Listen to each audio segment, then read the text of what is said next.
Hottie, how often do you both start and end your rides from home? Well, I used to start nearly every training ride from home, but I have really grown tired of, rolling across pavement on knobbies. So now it's like, now it's like 60-40. Yeah, during winter and work weeks, I probably start and end most of my rides from home. But when summer and the race season begin, I like to travel to races and to a little bit more far-flung trailheads all the time. And for example, I was in Leadville just a couple weeks ago, and I'll be there in another couple of weeks, and then I'll be in Beaver, Utah for the Crusher the week after that. Yeah, my travel schedule will heat up in August with the Cascade Cream Puff in Oregon. Then I head over to Leadville. That'll be a drive to Leadville. Then a concert in NorCal shortly after Leadville. And then I'll finish up the month at Rebecca's Private Idaho. Oh, you've got an awesome vacation going on. I did the Cascade Cream Puff, 15 years ago. Man, that was a hard race. Awesome race. Be prepared with insect repellent and poison ivy antidote.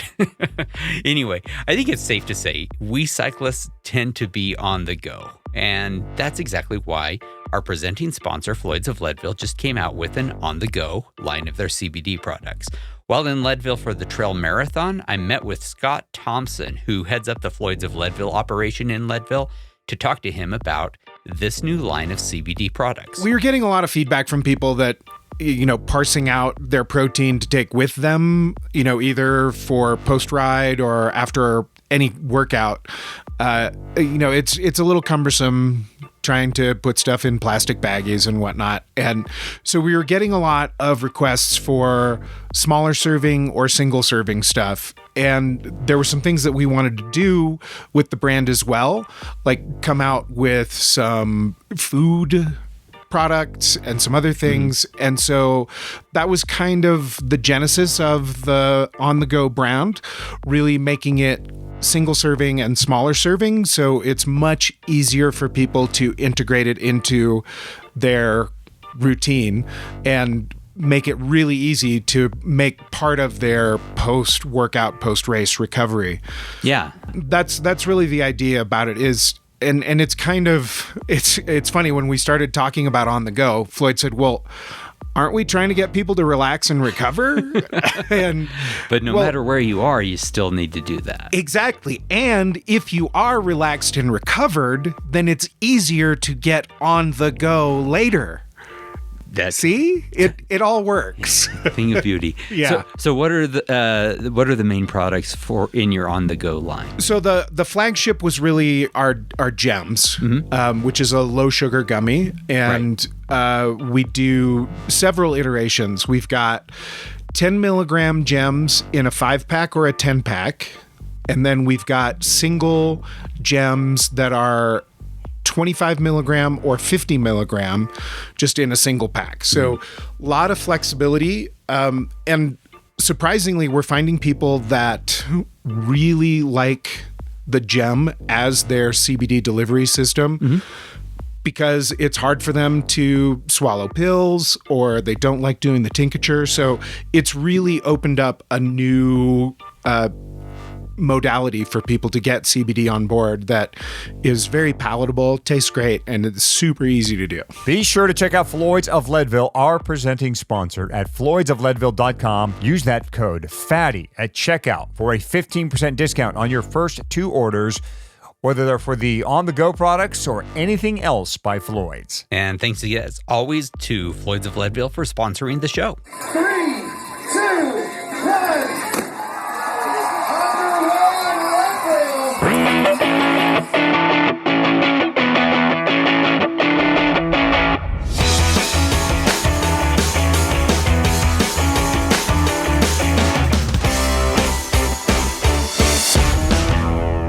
Leadville, the podcast for the 100-mile mountain bike race, presented by Floyd's of Leadville. This is Season 2, Episode 16 of the show that breaks down, builds up, gets you ready, and freaks you out for the highest and hardest one-day mountain bike race in the country. Hottie, we are getting distressingly close to the big race, and I want to give our listeners some info on where and when we're going to be recording the live show, which will happen just a couple of days before the race itself. We're going to be recording at the Leadville Race Series retail store right there on Harrison Boulevard, Wednesday, August 7th at 7 p.m. Yeah, this will be our first live show, and we're counting on our listeners to join us and bring your energy and your questions. And we're not just looking for racer questions either. Whether you're racing, crewing, spectating, please join us. We'll answer your questions best we can. Or dodge them or deflect. And we'll be bringing some swag from our sponsors and possibly a surprise guest or two. You will want to grab a ticket right now. Don't worry, they're free. At bit.ly, that's bit.ly/Leadville Live. All is one word. Now, you heard right just about a minute ago, this is going to be happening in the Leadville Race Series retail store. And while it's a good-sized store, it's not that big. We're limiting the number of tickets to 50, and that's not groups of 50, that's just 50 people. Everyone who comes through the door will need to have a ticket. Yep, so get one now. Mark your calendar for August 7th, 7 p.m., and go get your ticket at bit.ly/Leadville Live. And we'll have more info soon on the group ride we're going to set up earlier in that same day. Tentatively, I am planning on a nice, relaxed group ride to the summit of Columbine Mine and back. And that will be in the early afternoon on Wednesday, August 7th. I've just got to figure out where exactly we're going to meet and when, and round up a couple of people to help me get the ride started, since you may or may not yet be in town, Hottie. Yeah, I'll be traversing over from the fine state of Oregon, so I hope to be there by then. But the ride and podcast aren't the only things we're inviting our listeners to join us on. We also want you to join the Hammer and me for the 10K at 10K. That is the 10-kilometer running race, folks, not riding, running, the day after the Leadville Trail 100. It is part of the Lead Man, Lead Woman series. It's one of the events you have to do, and I figured, oh, what the heck? I've had some good luck with running recently. I'm going to join the Hammer and anybody else who wants to run that 10K. It's basically run out of town and then back up the hill again. You'll know the route, trust me, from doing the ride the day before. So sign up for that 10K if you want to add to the pain of Leadville the day after. It's right after the award ceremony, so you can get your buckle and then you can come out and run with a hammer in my. In fact, Fatty, I've been trying to get ready for this 10K. I actually did my first 10K of the season a few days ago. It was called the Tough Topanga. I saw that on Strava. Saw you had a picture on that. That's awesome. Yeah, it's with Tough Topanga up in the Santa Monica Mountains. So it was off-road. It's considered one of the harder 10Ks around. It wasn't particularly fast, and I wasn't fast, but I did break an hour, which isn't bad. Good for you. I did learn some stuff, too, about running off-road. I learned that I'm a pretty good climber, actually, but I'm terrible on the descents. I mean, just darn awful. I was passing people going uphill, and then I'd turn to go downhill going, okay, this is great. I'm actually doing pretty good. And people would whiz by me. I had young kids going by me, cats and dogs and anybody else. I think rocks were rolling past me going downhill. That's how bad I was on the descent. I'm just slow for some reason. Yeah. And of course, me being me, I had to go home and figure out a diagnosis. Why am I so slow on the descent, and what do I need to do to get a little faster going downhill? And I learned that, look, it's a lot like going downhill on a mountain bike. First, you want to look up trail so you know what's coming at you. Don't look at the hazards. Look at where you want to go, just like you want to do on a mountain bike. Yeah, that is like mountain bike. Adjust your line as necessary, so you're always finding that smoothest line to keep your speed up. You also want to turn your knees into like mountain bike suspension. In other words, they should be like your fork, and you want to... You want to provide a little travel as you're going downhill. And also, like your tires, you want to have faith in your shoes that you're going to get good grip. Run with shorter strides. Light feet was another tip I picked up on. And then I ran into a guy yesterday as I was mountain biking on the same trails I'd ran on. I know him from some riding, in fact, and he's also a trail runner. And he said, look, what you really just got to do is go out and do it. Just get your legs prepared to go downhill and just do it more and more. It's an eccentric action in the muscles. So instead of contracting, they're kind of lengthening and trying to support your weight. He said you just got to go out and do it a lot, and you'll eventually start getting a little faster downhill. And I hope to be, because going out of Leadville, which is where the 10K goes downhill right away, and I don't want to be off the back in 5 minutes. Again, sign up for that 10K with me. 10K at 10K, the Hammer, me. Go to the LT site, LeadvilleRaceSeries.com, and sign up for the 10K at 10K the day after the LT 100. Yeah. So we'll see you at that starting line too. In episode 14, we spent like 30 minutes talking about Fatty's new bike. Just 30? Yeah, it wasn't bad, actually. I figured it would be like an hour 30. I could go on. Right. We went over that thing nose to tail, part by part. There's a lot of wow factor on that Specialized, but I want to follow up on just one very small, sometimes overlooked piece, and that's your stem, Fatty. Yeah. It's an Envy, of course, but you tried something different here.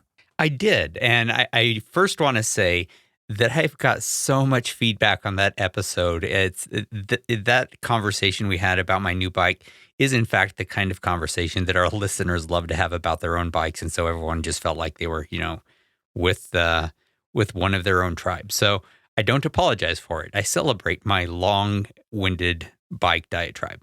But here's a little bit more about that in that spirit. So a little background on my Envy 85 millimeter M6 stem. 85 millimeters is in fact the longest stem in the M6 line. So you can go all the way down to 40 millimeters, a truly short stem.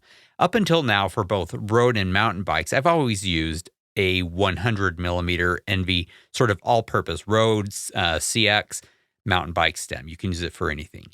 So going with the M6 was a little bit of a change, a 15 millimeter change. And that's just under 2/3 of an inch. I had to Google that. I'm not great at metric conversion. And that's a fairly big change, right? But it's not as drastic as I could have gone, like with the 40. And there were a couple of reasons I wanted to go with this beefier, shorter stem. First and foremost, a shorter stem means I have less of my own weight at the front of the bike and over the front wheel of the bike. I have kind of a bad case of endophobia. I'm probably not alone in that. And I'm hoping this slightly further back stance on my bike is going to help mitigate that. Second, rowing. You know that I do a lot of my climbing in a standing position. And with that wide M5 bar paired with a long stem, it's just bound to be, because of physics, going to be a hair flexier when I stand up and row my bike. That's energy I would rather have go into my pedals than into my fork and frame. I'm going to be honest here and say that the 100 millimeter stem I've been using for, 5 years or more, has always been plenty stiff. So maybe this is just me overthinking things, but I still think, anything I can get myself, I'm going to give myself. And then third, frame geometry. Modern frames, including the Epic hardtail I've got on, I've got this stem and the rest of all of these Envy parts built up on, they're tending toward longer top tubes with the expectation of shorter stems. And this part has really been borne out for me. Since I've built this bike up, I have just instantly taken to it. I feel like I am on the right place on the bike. I feel just perfectly stationed. I am punching over and through obstacles with confidence, including some stuff on my normal trails that my other bikes have left me feeling too far forward, like I was about to go ass over tea kettle on previous bikes. So, fourth and finally, it is just an elegant looking, beautiful stem. And I'm going to admit, I saved that for last, but it is forefront in my mind. Like pretty much everything Envy makes, it is a little work of carbon fiber art, Hottie. Mm-hmm. And I would say fifth would be wider bars. Wider bars will actually pull you further forward on the bike because your hands are spread out more. Your chest is going to go deeper towards, your stem itself, and that's going to pull you forward. So you need to kind of offset that with true. A little shorter stem. So, in fact, I was thinking about your stem while I was riding over the weekend. I actually pulled my 100 off, put a 90 on that I had laying around, and I thought, man, I could go even shorter than this and still be okay. So if Fatty doesn't want his 85 mil MV N5 stem, I'm going to grab it from him. I'm going to hold on to it, but I do know a guy who can get you one. Ah, that's good. I know what I'll do. I'll learn more about all of Envy's wheels and components, many of which seem like they're made with the Leadville 100 in mind, but which can handle pretty much anything you throw at them on any terrain. I'm going to go to Envy's website. That's enve.com.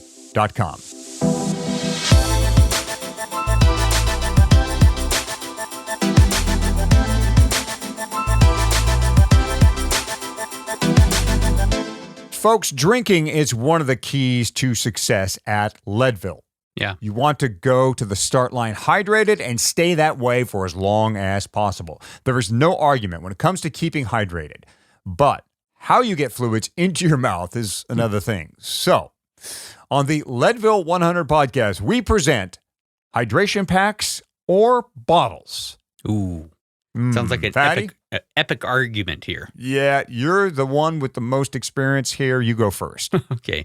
Well, I want to be clear here, Hottie. What I should do and what I actually do don't make a perfectly overlapping Venn diagram. So I'm going to go and call out a thing or two in the do as I say category as we go. First, I start the day with 1.5 bottles. That is bottles, not a Camelback or a hydration pack. One of the bottles is full with an energy drink, Morton. One is half full of water. From experience, I know that I am just not going to drink 2 full bottles by the time I stop for the first time at Twin Lake Dam. So I don't even bother carrying it anymore. Why carry a fluid that I'm not going to use? And that may change, since you are going to be crewing a little further away than where I normally stop for the first time, since you're going to the alternate Twin Lake Dam aid station.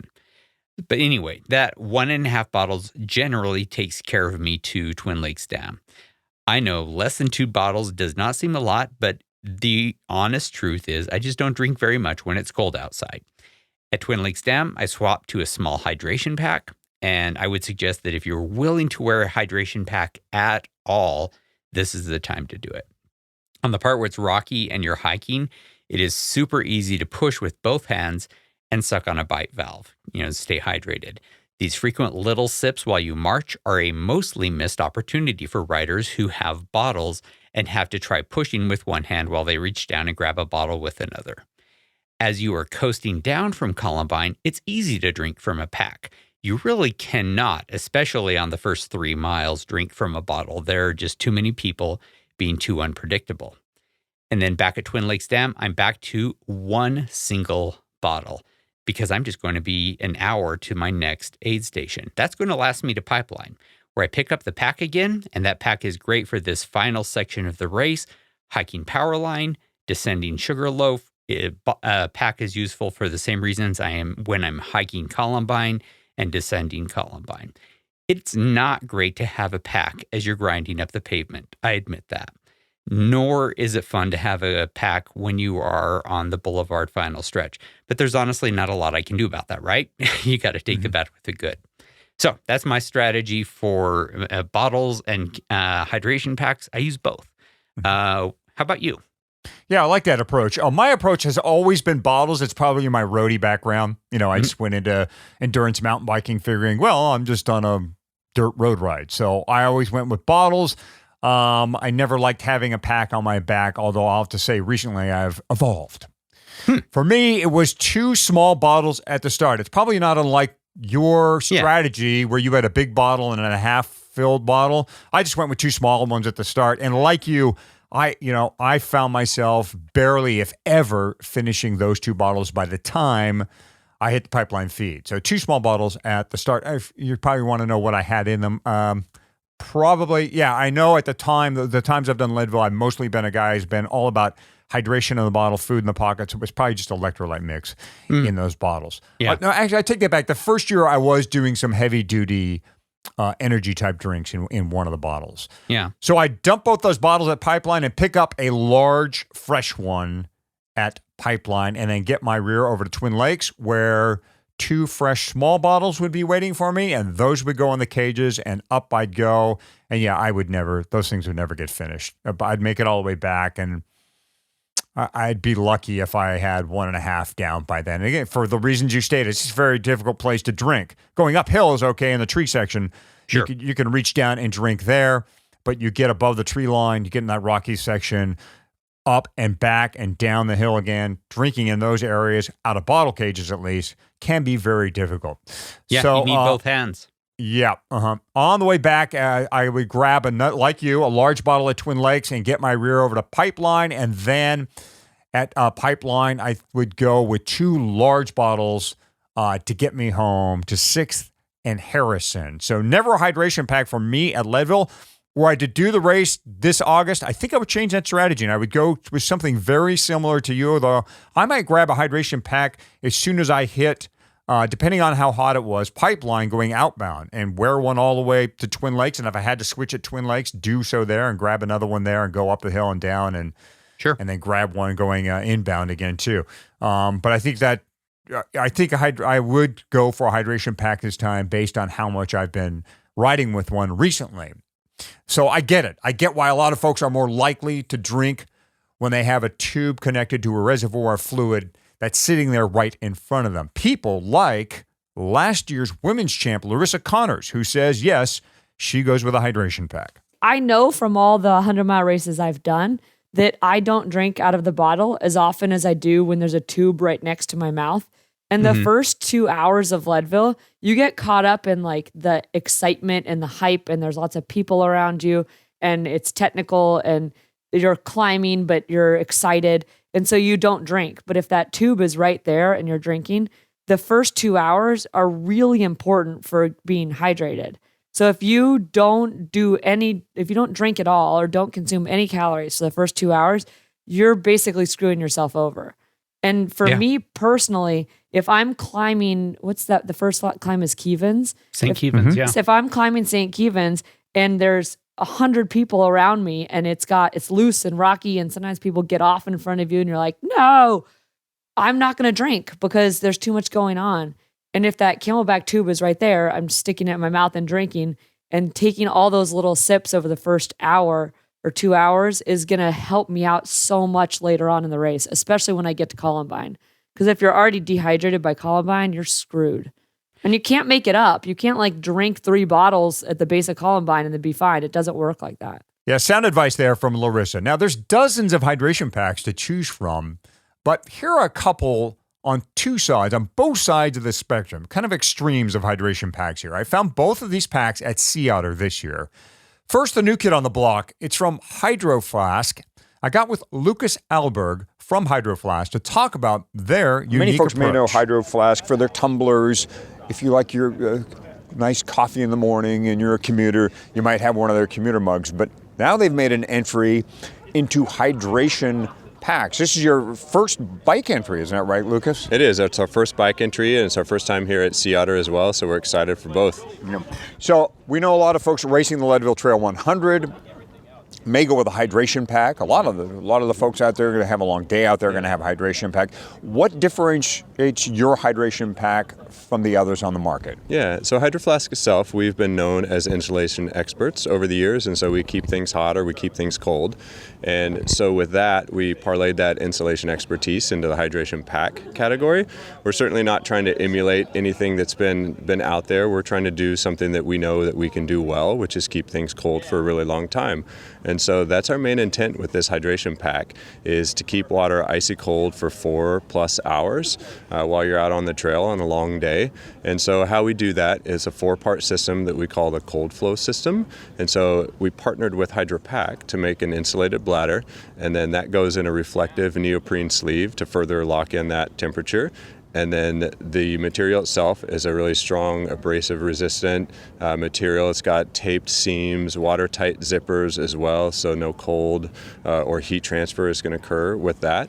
And then the last component is a nice articulated back panel, so it gets it off your back, no transfer from your body to the bladder or the pack itself. So it keeps the water icy cold for 4+ hours. 4 hours, I could expect to have cold water on my back.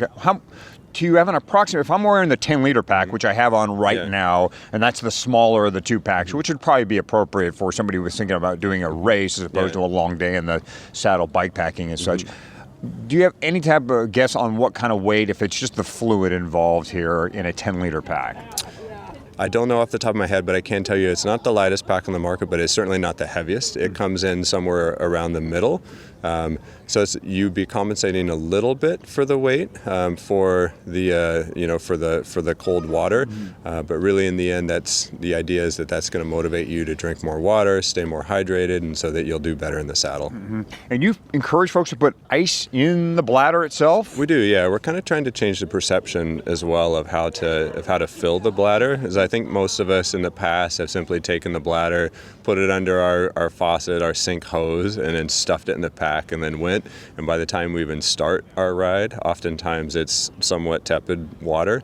And so our thinking is that we want to change that perception by, there's a fill line in there with ice. And so people fill it up with ice a little bit, and then they top it off, and then there's another fill line for water. And then they put it into the protective sleeve that locks in that temperature so that they'll have ice, for the whole ride. All right, Lucas. Great product. We'll certainly give it a shot and see if we can have at least cold drinks. Anything we should not put in here, like beer or anything crazy like that? You can always try that. You can always try it. We certainly can't endorse it, but, we'd love to hear what happens with it. I will tell you there's a couple other things. So there's two different sizes. There's a 10-liter and then the 20-liter size. And then there's two torso sizes as well. There's a small, medium, and a medium large. So a little bit of variety for different folks depending on, what size they like, what they like to carry, that sort of thing. And then there's a handful of colors in each of those sizes as well. And then the retail pricing on these, the 10-liter is $165 and the 20-liter is $200 even. Okay. So, all right, Lucas, thanks a lot. Yeah, thank you so much. Now, Fatty, I think for most people doing the LT100, the Hydro Flask is going to be a bit much in the terms of size. It's a big pack. But if you absolutely have to have ice cold water, then the Journey series may be the pack to try. Now, on the other end of the spectrum is something from the king of hydration packs, and that's Camelback. I caught up with Colby Pastor of Camelback at Sea Otter. You have a big line of products, a big catalog at Camelback, but for the person looking for that 103-mile day in the saddle, what do you think the best choice is for them? So our go-to pack is a pack that we actually launched last year called the Chase Bike Vest. And funny enough, we actually initially tested this concept at Leadville about 4 years ago by putting our run vests on some of our bike athletes. And the response was super positive. So we worked with our top endurance athletes to develop something that was specifically designed around bike. And the go-to person for that was going to be Yuri Oswald. So we worked with him a lot on the fit, the design, and he was one of the first athletes to test that at Dirty Kansas. So how much water can we carry and what else can we carry? So it's a 4-liter cargo capacity bag, super minimal. You've got storage on the front, stretch overflow in the back. It's a 1.5 liter reservoir. And then you've got an additional pocket on the chest if you want to do like a soft bottle. You might be able to stuff a jacket in there, multi-tool, that type of stuff? It's just going to be race day essentials, or if you're doing kind of an hour and a half, 2 hour home ride, so you can get your tube, your tools, your food, a shed layer, and a couple other little goodies, but that's about it. And then as far as fit is concerned, what kind of ideas, what kind of thought did you put into fit when it comes to the bike and this vest? So the pack sits a little higher. It fits so it is a vest. It doesn't fit like a normal pack. So all of the weight is distributed evenly around your torso. So it frees up a lot of your shoulder blade stress that you would have from a long day of riding in a pack. And then the other added benefit, if you are wearing like a Lycra jersey, you can still access all of those pockets. And back to fit. You have a ladies version now too. So new for this year, we've introduced the women's Chase Vest. So it still has all the great premium feature set, just with a new fit specifically for women. Now, Camelback makes bottles too, so you have the ability to walk both sides of the fence. If somebody walks up to Colby and goes, dude, what should I do? Should I go vest, hydration pack, or bottle? Do you have any advice that can help them lean one way or the other? Yeah, so if you want kind of the insider pro tip from what our athletes will do, especially on those big hot days, a lot of them will actually freeze the reservoir in the Chase Vest because it's really minimal and we use a 3D mesh on the back. That reservoir will actually keep you cool for the first part of your day, and you can run off bottles.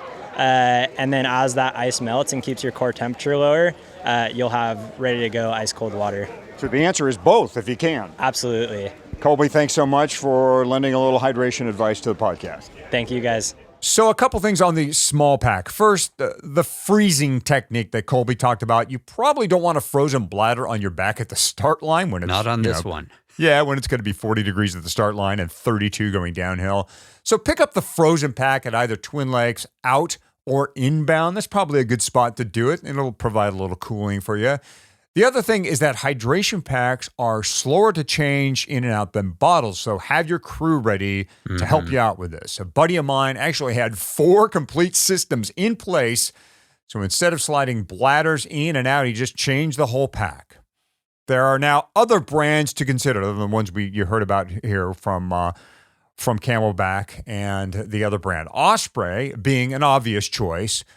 Another route to check out is what trail runners use. You know, they have less of a need to carry stuff. A lot of the packs for mountain bikers are designed to have a pump in there and a multi-tool and food and a jacket and all kinds of stuff. But if you simply need water, maybe check out what trail runners like to use. At my 10K over the weekend, I came across a brand called Ultimate Direction and their Ultra Vest 4.0. It's 206 grams without a bladder. It'll accept up to a 70-ounce bladder from any maker. That includes Camelback. It comes with 2 half-liter collapsible bottles that go on your shoulder straps that you can or cannot use. You can pull them out and put food in there if you want instead, or put the little bottles in there full of water. It's great. They make it out of this super stretchy material that moves and breathes with you. It is pricey, $130. And it's not something you'd want to ride maybe on your normal mountain bike route with overgrown trails, because I think the material itself will get snagged and ripped apart. But for race day, this could be quite the option. Again, pricey, but light and very breathable. Very nice to use. And of course, there are hip packs. Now, I don't know about hip packs. I have no experience with a hip pack. Do you, Fatty? I don't. I have never used a hip pack at all. I'm not as fat as when I got my nickname. But I always do have a little bit of an office worker's gut. And I hate having anything around my waist when I am riding. And a hip pack just looks like it would be, kind of binding and uncomfortable. I do know that my wife, Lisa, of course, as she's doing all her trail running, she's using a vest much like the one you're describing from Osprey. The one she has is from... it's that brand that starts with an S, Solomon, very well-known shoemaker. They also do vests very much like the Osprey that you're describing. But I want to go back for a second and talk a little bit more about hydration packs that I have been using to, get specific about the gear that I am personally using and the one that I've settled on and why. So settle back for a second, Hottie. I'm gonna deep dive on gear again.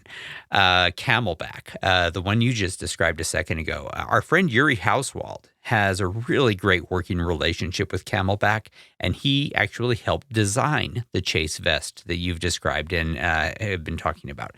I've worn it a lot, especially last year. I wore it at the Breck Epic, I think 5 days out of 6, and I love it. It is comfortable and it stays put. But in my opinion, it is not the right pack for the Leadville 100. The Chase is designed more for, all-day events when you're more or less on your own. Events like the Dirty Kanza or the Breck Epic, where you need to carry everything you're going to need for the whole day, not for the next 15 to 25 miles. This pack does not come off fast, and it doesn't go back on fast.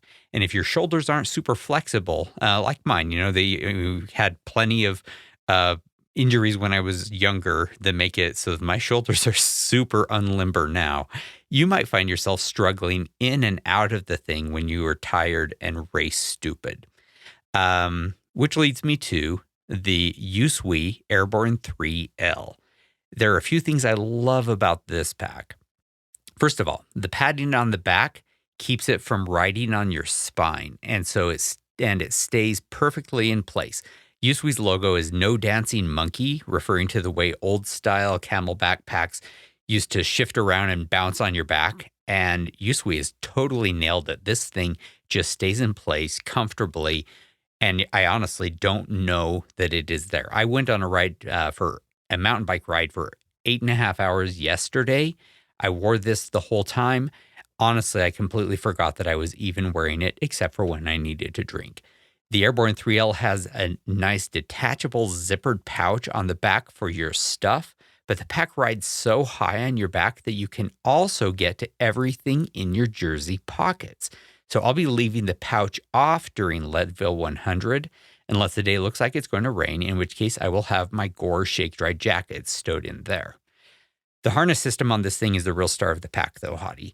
Imagine an X going across your chest with a single clip, and that's right in the center of your chest, and that is how you fasten the left and right halves of that X together. The only thing I don't like about this setup is getting a stranger to refill the bladder, like you might do it in a neutral aid station. The bladder is easy to fill once you get used to it, but it is tricky and not intuitive when you first come across it. Folks at aid stations are stymied by this bladder in this pack. That happened to me last year at the Silver Rush. I plan to use it again at the Silver Rush this year. Unlike last year, I will not ask some volunteer at an aid station to refill it for me because it will be an exercise in frustration for that volunteer as well as for myself. That said, you, of course, are going to be crewing for me at the Leadville 100, and I will make sure you have plenty of time to get comfortable with the U-Sweep bladder. Probably also goes without saying that this is the pack I will be using at the race, and in fact, I just bought a second one because I'm considering using it for almost the entire race this year, which means you will be all set to do instant swaps with me at the aid stations. I love this pack. It was recommended to me and most everyone it was recommended to me by Jonathan Lee, who does our training tips section on this podcast, as well as the trainer road coach. And everyone that I have recommended it to in turn has said that they are going to get one for themselves. Honestly, I feel like USWE has fixed everything that until now I've always hated about mountain biking with hydration packs. So, obviously, huge recommendation there, and they're not even a sponsor. So get with it, USWE. But I want to back up a little bit more. This has wound up kind of being a lot about hydration packs, and hydration packs are only part of the equation. I want to go back to bottles too, and bottle cages. I want to know, do you have preferences for either, or are you bottle and cage agnostic? Well, I know this. I don't use carbon bottle cages. I don't see the point. I don't want them to blow up, break. I mean, they just seem too delicate. I might be wrong on that. They may be stronger. I suppose if I was really concerned about strength, I'd use titanium cages. But I've always basically gone for, I got two brands I kind of favor for off-road stuff, and that's Lezine's Flow Cage, because it has this double contact point in the lip of the bottle. It kind of grabs it on both sides of the bottle instead of the one point, on the backside of the cage. I really like that about it. You got to get used to how to pull it out of the cage, but man, I've never lost a bottle there. Or nice. I'll use the specialized, the side loading cages. So those are my two choices for off-road. Yeah, the Specialized Z cage, I think it's called. Yeah, that's a good cage. I use that, the Specialized Z cage with my Epic full suspension because you have to have a side loading cage. For a frame that will fit two bottles and cages in without needing to side load them, I have to acknowledge I am really a bottle and cage snob because I want something super specific and kind of, maybe a little bit fiddly from my bottles. And I've only found one combination that hits all the marks. You obsess about the strangest parts of riding, I do. I know. It's who I am. But with that, here's what I want from my bottles and my cages. And tell me if any of this sounds crazy or it makes actual sense. First, I want bottles to stay in their cages, right? Every race I'm ever in, I see ejected bottles strewn all over rough sections. And I know that somewhere out there is a racer who no longer has something she or he is counting on, and they're having to make do. I don't want to be one of those people. Second, I don't want to have to battle the bottle out of or back into the cage. That means I'm looking for sort of a Goldilocks bottle to cage fit just right. And then third, I don't want to have to squeeze hard or suck hard to get a drink out of the bottle. Those cheap freebie bottles you get from events? They have such hard, unsqueezable plastic, and it usually tastes weird too.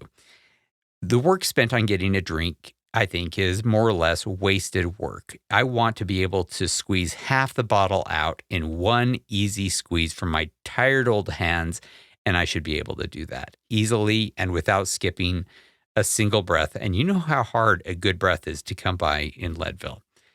And then fourth and finally, I don't want bottle dribble. That means I want to be able to close a cap so I don't have the bottle spitting out Morton drink mix all over my bottom bracket when I hit a downhill section. So what is the solution then for these 4 critical bottle criteria? I use the Arundel Mandible bottle cages, and I combine that with the Specialized Purist HydroFlow bottle. And I know that is a mouthful. People will just have to look it up. And if I remember, I will put it in the show notes too. The bottle that is the Specialized Purist HydroFlow, it's an incredibly pliable, squeezable, clear plastic. It is the easiest squeezing bottle I have ever had. It is long lasting. I've had some for more than 5 years. And it is super easy to see with a downward glance exactly how much I've got left in each bottle, which is a good thing to know. The pull-up valve, it opens with a bite and a tug, and then it has a one-way sort of heart valve so that you don't wind up with accidental spillage while you're riding. But and now we're going to get to the downside. The bottle is not perfectly round. It's kind of a triangle shape, which means it's very easy to squeeze, but it also makes it kind of narrow and ejectable with most cages. And that's where the Arundel Mandible comes in. Yeah, well, I noticed that you switched cages on me because I thought you were all about this specialized rib cage when you were talking about your bike, the new Epic, the other day, but now you're into the Arundel Mandible. By the way, I don't use that cage because I don't use cages I can't pronounce very well. So it's the Arundel Mandible, huh? That's right. Mandible's not so hard, but Arundel, I think that's, isn't that a city in Lord of the Rings? I'm not 100% sure. Anyway, and you noticed right, and that is why. I had put the rib cage on thinking that, hey, the rib cage has been around for a long time. Specialized makes both the Purist HydroFlow and the rib cage. Certainly, they'll work together, but they don't. The rib cage does not hold the Purist HydroFlow bottle securely. You can hear the bottle just rattling around in that cage constantly. I haven't ejected one, but I haven't given myself an opportunity to. So I've switched back to the Arundel Mandible, which, as near as I can tell, are the undefeated world champs at keeping your bottles where they belong. And to be honest, they're a little too tight for most bottles. In fact, which makes them perfect for the narrow, softer plastic on the bottle that I love, the Purist HydroFlow. Well, I'll have to make a note to give you someone else's bottle then when I'm crewing for you. Make a note to do no such thing. I want no one else's bottles. You make that mistake during the LT100, and you can bet it will be reflected in your tip. All right, folks, lots of info here, and clearly a lot of it comes down to personal preference. Yeah. We've both got a lot of opinions here, and those from experience. We've taken the time to figure out what works for us, and that's probably what you should probably do too. Yeah, that is the most important advice here in the end. No matter what you choose to drink from or what you choose to drink, do it because it works for you, not for me or for Hottie. Practice with it. Wear it. Get used to it. Find out if you like it or not. And find out not just on a short ride, but after drinking from it for a whole long day. Well, I wish our friends at Banjo Brothers made a hydration pack that would have made this discussion much shorter. About the closest thing they have is a frame bag where you can stash a hydration bladder with the hose coming out of the front end of that pack. I've seen people do this. It's a great way to carry a lot of fluid while keeping it off your back. So another option here is to score a Banjo Brothers frame pack. I have the medium, and it can store a 70-ounce bladder. Not bad. Nice. And at least on my frame, the medium frame bag is cut, so I can also get water bottles, that is, in the cages. Oh, so you get a nice combination there. You can carry water and maybe some Morton drink mix in the bottles. Exactly. Yep. So whether you want to carry water or just have another place to stash stuff, the Banjo Brother frames bags are a great idea. And you can get 20% off of your order by going to banjobrothers.com/fatty-favorites. and signing up for the special deals. Banjo Brothers is tough. They're practical. They're affordable. They are in Minneapolis, and they have been in business since 2003. They are just good guys. So go to banjobrothers.com/fatty-favorites. Hottie, I've got 2 more tips on hydration here. We are going epic on hydration. The first one's super easy and short, but it is worth mentioning. Check and secure your bottle cage bolts. If anything on your bike is ever going to work loose on its own, it is definitely the bottle cage. I don't even know how many times that has happened. So do yourself a favor and buy a little tube of Loctite, apply it to your cage bolts, and secure those cages. And the second tip has to do with our next sponsor, The Feed, and one of the products you and I have been having a lot of success with in our races and our training, the Morton Drink Mix. And here's the tip. And it took me a season to think of this, and now it is so much nicer using Morton. Whether you're using the 160 or 320 calorie versions of the Morton Drink Mix, you're supposed to mix it, of course, with exactly 500 milliliters of water. I got tired of worrying about nailing that measurement, so I've recently taken a Sharpie and marked the 500 milliliter level on the bottles I use Morton with. I went a step further and marked the 500, the liter, and the 1.5 liter marks on my USWE bladders. So if you're training and racing with Morton, like I think Hottie and I agree you should be, this is a real time saver for getting your water to Morton mix just right without having to do a ton of extra measuring. And that is a nice little time saver. Mm-hmm. And a lot of folks, are a little leery about putting mixes in their bladders due to the smell and so forth. But with Morton, it is so neutral. Mm-hmm. It is so down there that you don't have to worry about that issue. It just mixes up nice and cleans out equally as nice. And our listeners can get a great deal on any amount of Morton Drink Mix, 15% off, by going to thefeed.com and using the Leadville 15 code at checkout. As you heard Larissa Connor say in our interview with her earlier in this episode, if you get behind on hydration or nutrition, there's truly no making up for it during the race. But it has happened to all of us. We have missed a feed or two, maybe overeaten, maybe undereaten, pulled and drank too much at once. You pull into an aid station with full bottles. You pull to the side of the road with GI issues. I know that there is, in fact, a certain spot on the course right across the street from the fish hatchery, in fact, where one year I lost everything I had eaten at the pipeline aid station just minutes ago. Yeah, this year we're going to go by that aid station, or rather go by the hatchery and put a little plaque down for Fatty. It was here where he lost everything. Here's where Fatty lost his lunch. No. Yep, things go wrong sometimes, folks. And when they do, what do you do? We put that question to our nutrition expert, Goo Energy's Roxanne Vogel. Roxanne, it's great to have you back in the Leadville podcast. I want to tell you a little pity story, a self-pitying story to get you started.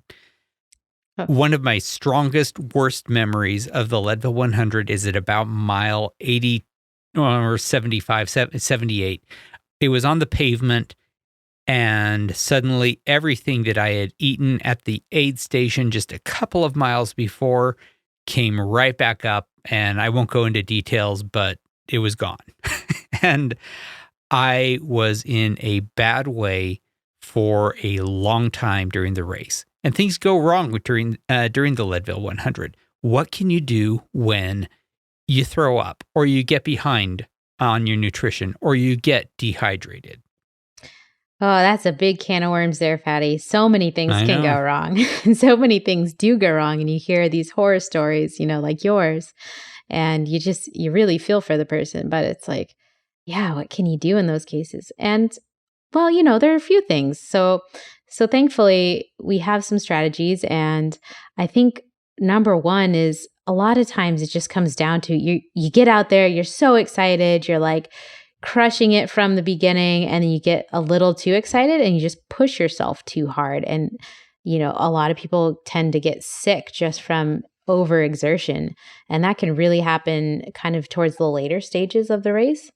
And so I think one strategy is just to pull back a little bit if you find that you've totally lost your appetite, you can't eat anything, or if you're throwing up, something like that.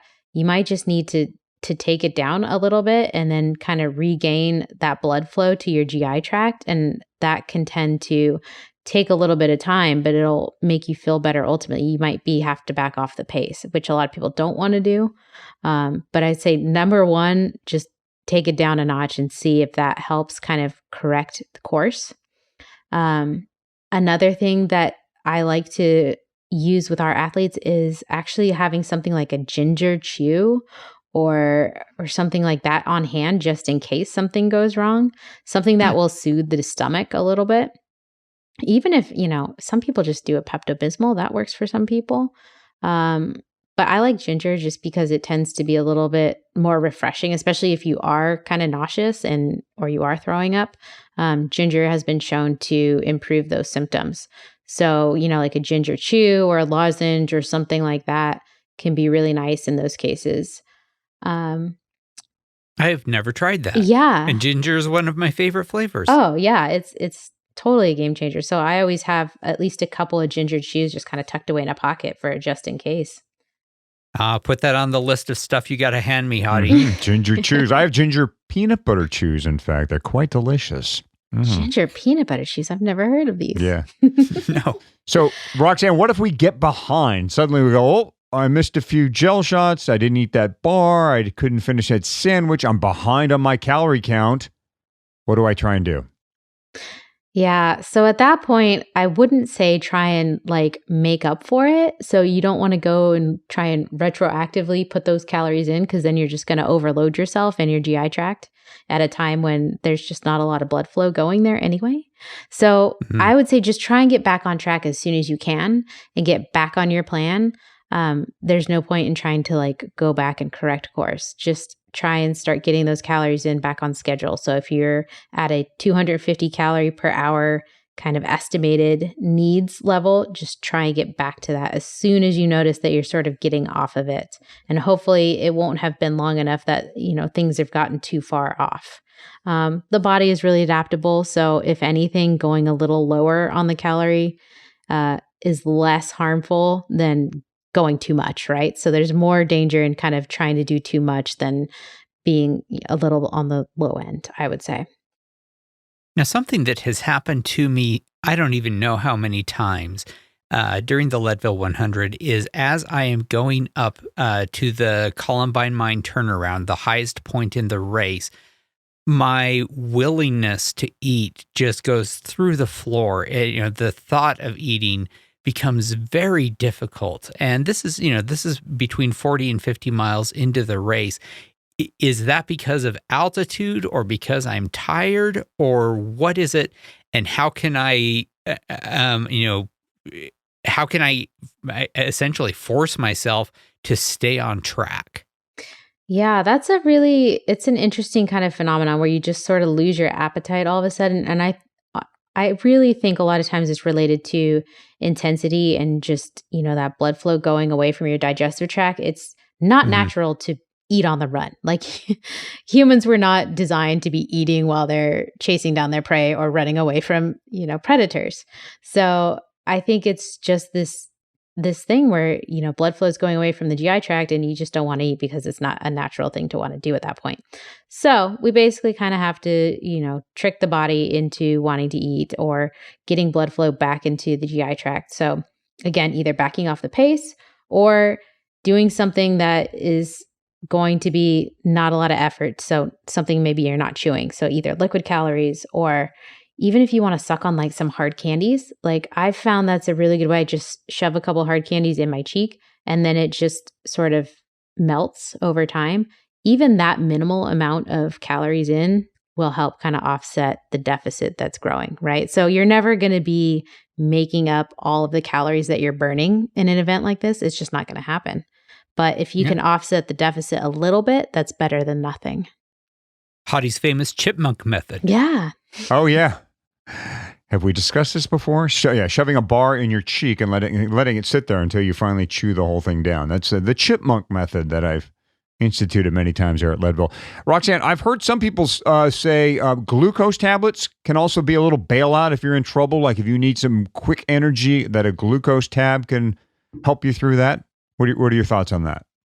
Yeah, I mean, it's the same thing as it's pretty much the same thing as putting a candy in there. But yeah, it's glucose tablets are made for diabetic emergencies, but it's just glucose in a tablet form. But yeah, you could absolutely do that.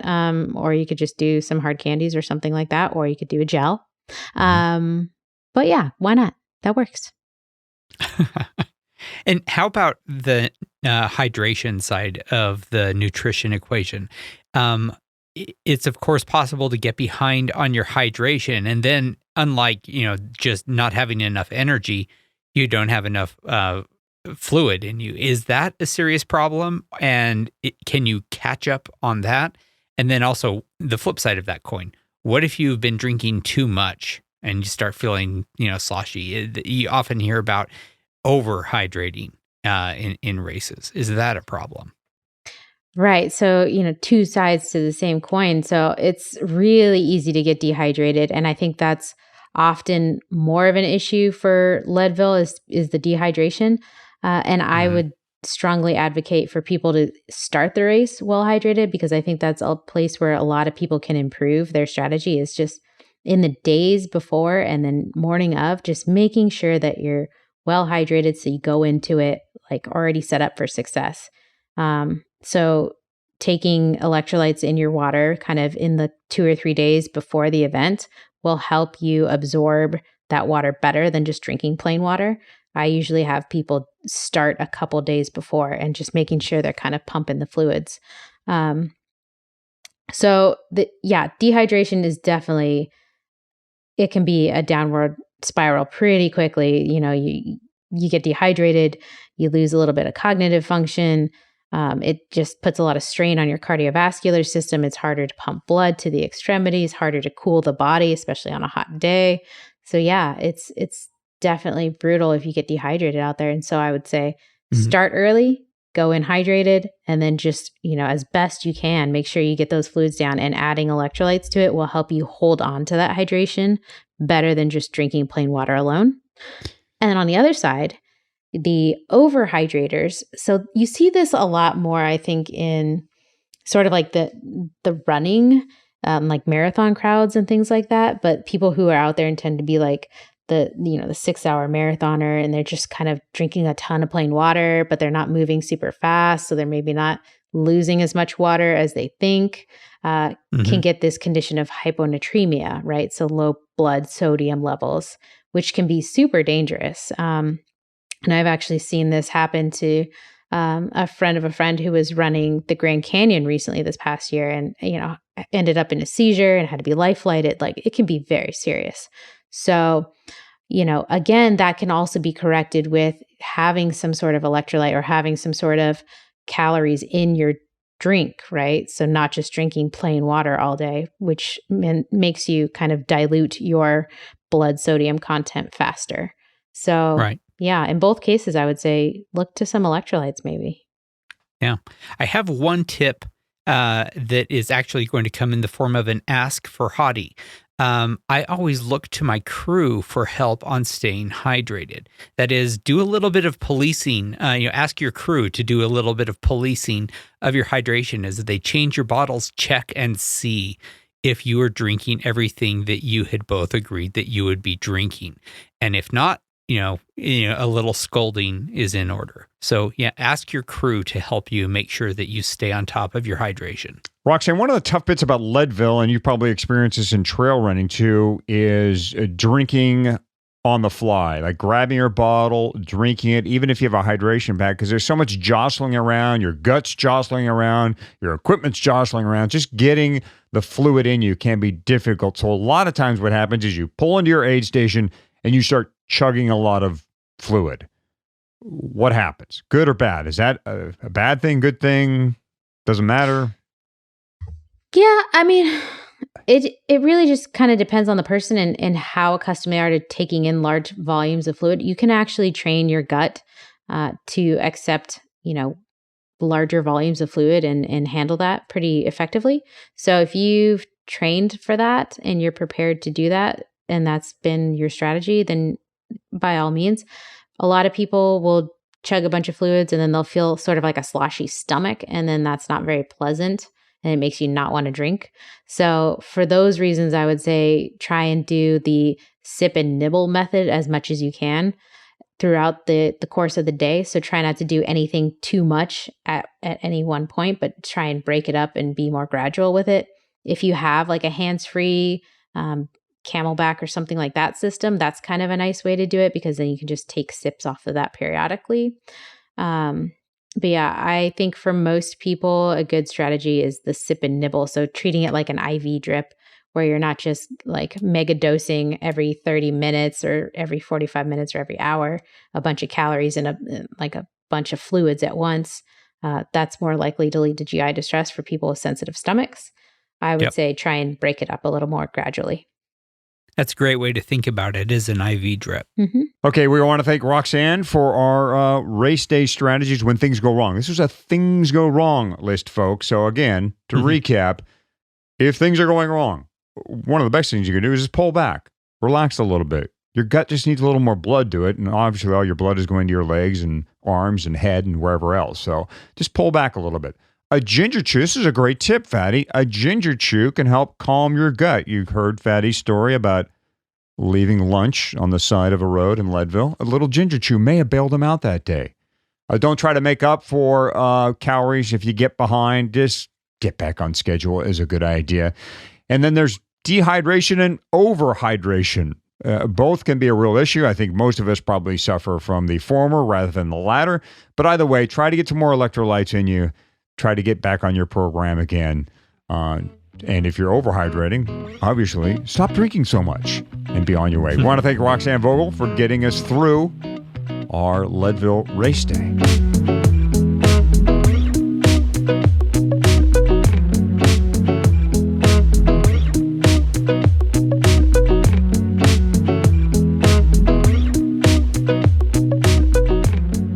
The Leadville Trail 100 is more about going and going as fast as you can to Columbine and back. That said, there are times when you have to slow down. And for that, we think Shimano does the best job of scrubbing speed. Here's Shimano's mountain bike product manager, Nick Murdoch, on what brakes you should consider for the Leadville Trail 100 or any endurance mountain bike race. I mean, we designed our new cross-country race brake to be as light as humanly possible. So we pulled a pretty good chunk of weight out compared to the previous generation. Like, we still have magnesium lever body. It gets rid of the tool-free reach adjust to save weight, and the caliper is a lot smaller, uses our existing road disc brake pads, which are a little bit smaller, a little bit lighter. And the new brake lever structure has got like an extra anchor point. So when you try to pull the brake lever into the bar, it's supported, and it feels actually a lot more powerful than the previous brake, even though it's technically on paper, it's the same power rating. It just feels so much more confident that we're kind of getting into the range where a super lightweight World Cup cross-country brake can actually be used for real trail riding. So in a sense, that makes the decision easier. In a sense, it makes it harder because there's kind of like, you've got this justification that I could totally get away with using this lightweight cross-country brake on something that maybe I'm going to ride a little bit more aggressively, or maybe I want more control of the bike, especially when I'm starting to get really tired. The other choice with the XTR family is a very high-power 4-piston brake, which is not completely out of place on a cross-country brake because the modulation has been improved so much more before. Like, you would be afraid to put a 4-piston brake on a cross-country bike usually because you'd be afraid that the wheels would just instantly lock up. But this has got a really smooth kind of way that the power starts to come on. For me, though, I think like the XT brakes are by far our best seller, and they're still totally in the game. Like, it's a high-power brake lever, but a traditional 2-piston caliper, so it's kind of that sweet spot right in between those two. So it's a little bit heavier. I mean, it's XT, but that level of performance is the best seller for a reason. Go to bike.shimano.com for more, and we will also have a link in the show notes for this episode at leadville100podcast.com. Now let's keep the brake theme going in our mountain bike maintenance segment. All right, Leadvillers, we're back with Ryan Morse of Diablo Wheelworks, and today we're going to talk about not going, but stopping. And in particular, your brake pads. Of course, there's an entire brake system, and we'll get to that in another episode, but we're going to focus in on brake pads? Because certainly every ride, probably, Ryan, you should be looking at your brake pads and making sure things are cool there. I would say not necessarily every ride, but be conscious of it. Put an eyeball on them. If you're riding consistently, check them once a week. You'll get a good idea. You know, if you ride consistently, you should have a good idea of how long your brake pads and rotors last you. Metal pads or more extreme pads tend to last quite a bit longer because it's a less soft compound than, let's say, a resin pad, but they will also tend to make a little bit more noise, whereas resin pads tend to make less noise. So some people, stopping power isn't as important as noise, whereas some people want stopping power and don't necessarily care about noise. Some pads are great and you get best of both. It's sort of hit or miss throughout all the brands. Yeah. Basically, we have the metal pads and resin. Those are the two main categories or camps. There's sintered, there's organic, there's all kinds of in-between resin and metal. And there are some decent aftermarket branded pads that do a good job of sort of lasting long and keeping noise down. But in a general sense, what I find is sort of two big categories of no squeal resin to longer life possible noise metal. We inspect our brakes and we find out that we look a little low there. Like, well, first of all, how do we know when the pads are worn out, when we need to replace them? My rule of thumb is, especially again if you're riding consistently racing, change them at 50%. What is 50%? To me, I'm the geeky guy that will actually measure a new brake pad thickness and figure that out. So in some of these, that could be a millimeter of wear. In some other pads, that could be 1.5 millimeters of total wear. The point being, if you change your pads consistently and you don't go too far low, it keeps your whole system in better working order. Mm-hmm. Now, changing disc brake pads has probably been one of the stumbling blocks for disc brake adoption, especially on the roadside. Sure. It's not easy, it's not hard, it's somewhere in between. It's not as straightforward as it used to be, but we can say that about a lot of things now. Your best bet, if you're comfortable changing your pads, is understanding how to reset your pistons with the pad still installed, because that's going to give you the best chance of getting new brake pads in and happy with your existing rotors without having to open up the system and do a bleed. Yeah, so how can we get those pistons retracted? What are the best ways to try and do that? Best way is, ultimately I suggest hopping online and doing some looking online based on whatever brand of brake you're doing, because it can be slightly different depending on each brand. And there's wonderful video out there now, whether it be through each individual brand to some of the tool manufacturers now. But in a sense of, if you're wanting to tackle it, I suggest having some of the basic tools like a piston spreader to make your life a little easier, and more importantly, so you don't chew up your brake pads in the process. But ultimately what you're doing is allowing the pistons to fully reseat or retract into their piston bores, and in that sense resetting the hydraulic fluid then fully into the system as well, and reinstalling your pads. Once those pads are reinstalled, if you have enough room between pads and rotors on both sides, or as we say, close enough, you're usually good to go ride and be fine with the brake. If you're finding pistons don't retract and or you have a real soft lever, it's time, unfortunately, to do some service on the brake, and what that may be is could be a multitude of things at that point. Bedding in pads. Do we still need to bed in pads?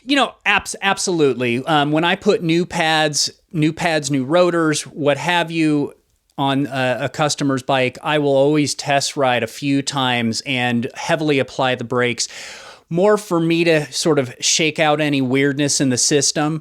But bedding in pads is really beneficial, because at first new pads and rotors don't always like each other, and they sort of have to wear in.